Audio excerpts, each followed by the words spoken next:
অন্যায়কারী যেই হোক আমরা প্রশ্রয় দিব না। কাজে সরকারের দায়িত্ব হচ্ছে জনগণের জানমালের নিরাপত্তা হেফাজত করা, নিরাপত্তা দেওয়া। সরকার কেন ব্যর্থ হচ্ছে, এখানে যেই শহীদের বাবা প্রশ্নটি তুলেছেন, একই প্রশ্ন, আপনার এই একই প্রশ্ন আজকে আমাদের সবার এই সরকারের কাছে, যে তারা কেন প্রশ্রয় দিচ্ছে, তারা কেন আশ্রয় দিচ্ছে। গতকাল যেই ঘটনাটি ঘটেছে আমরা খুব আশ্চর্যের সাথে লক্ষ্য করেছি, যাকে দেখেছি আমরা স্ক্রিনে, যাকে দেখেছি হত্যা করছে, তাকে কেন সরকার এখন পর্যন্ত অ্যারেস্ট করেনি?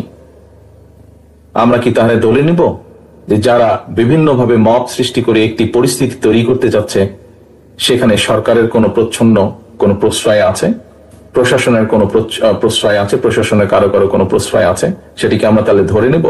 কারণ আমাদেরও দাবি, দলের পক্ষ থেকে আমরা করেছি, আমাদের অঙ্গ সংগঠন করেছে। আপনারা দেখেছেন গতকাল মহাসচিব সাহেব দলের পক্ষ থেকে বলেছেন যে যেই অন্যায় করবে সে অন্যায়, তার বিরুদ্ধে দেশের প্রচলিত আইন আছে, কাজে আইন অনুযায়ী তার বিরুদ্ধে ব্যবস্থা হবে।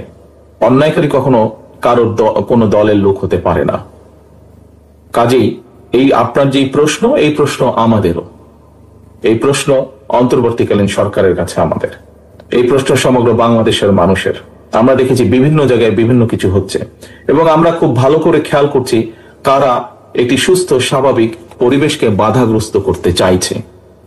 কাজে এখানে আপনারা যারা উপস্থিত আছেন, আপনারা প্রত্যেকটি মানুষ রাজনৈতিকভাবে সচেতন মানুষ, আপনাদের প্রত্যেকটি পরিবারের আত্মদান আছে এবং যেই আত্মত্যাগ আপনারা করছেন সেটি কোনো কিছু দিয়ে পরিশোধ করা সম্ভব নয়।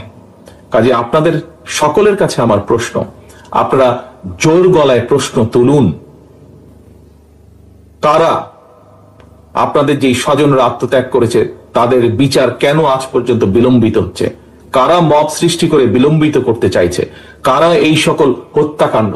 কারণ দুদিন আগে আরেকটি হত্যাকাণ্ড হয়েছে, আমাদের যুবদলের এক কর্মীকে হত্যা করা হয়েছে, তার রক কেটে দেওয়া হয়েছে। কেন সেটি নিয়ে কথা বলা হচ্ছে না? কেন সেই বিচারের দাবি করতে গেলে বলা হচ্ছে যে বিএনপি লাশ নিয়ে মিছিল করছে?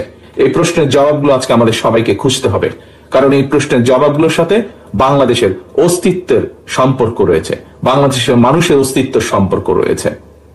আজকে আমাদেরকে দেখতে হবে প্রকৃতগতভাবে কারা বাংলাদেশের মানুষের পক্ষে এসে দাঁড়ায়। আমাদেরকে সত্যিকার ভাবে খুঁজে বের করতে হবে কারা বাংলাদেশের স্বাধীনতা, মানুষের স্বাধীনতা, সার্বভৌমত্বের পক্ষে অবস্থান নিয়েছে।